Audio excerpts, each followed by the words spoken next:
to our morning daily devotion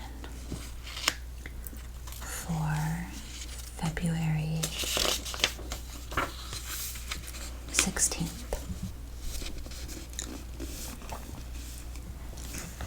I have learned in whatsoever state I am wherewith to be content. Philippians 4, verse 11. I just want to say I think about this verse often and I pray for this. Okay. These words show us that contentment is not a natural propensity of man. Ill weeds grow apace. Covetousness, discontent, and murmuring are as natural to man as thorns are to the soil. We need not sow thistles and brambles. They come up naturally enough because they are indigenous to earth. And so we need not teach men to complain. They complain fast enough without any education. But the precious things of the earth must be cultivated. If we would have wheat, we must plow and sow.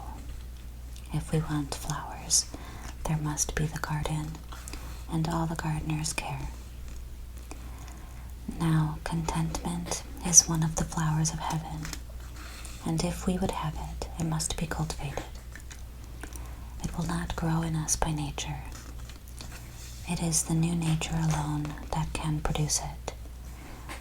And even then we must be especially careful and watchful that we maintain and cultivate the grace which God has sown in. Paul says, I have learned to be content, as much as to say he did not know how at one time. It cost him some pains to attend to the mystery of that great truth. No doubt he sometimes thought he had learned, and then broke down.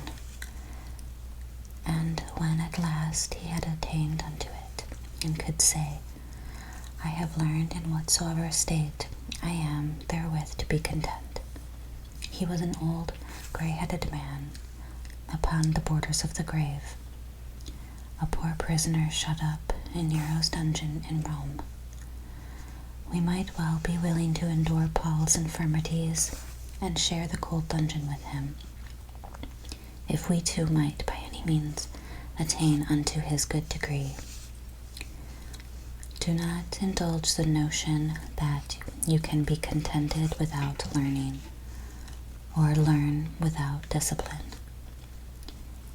It is not a power that may be exercised naturally, but a science to be acquired gradually. We know this from experience. Brother, hush that murmur, natural though it may be, and continue a diligent pupil in the college of content.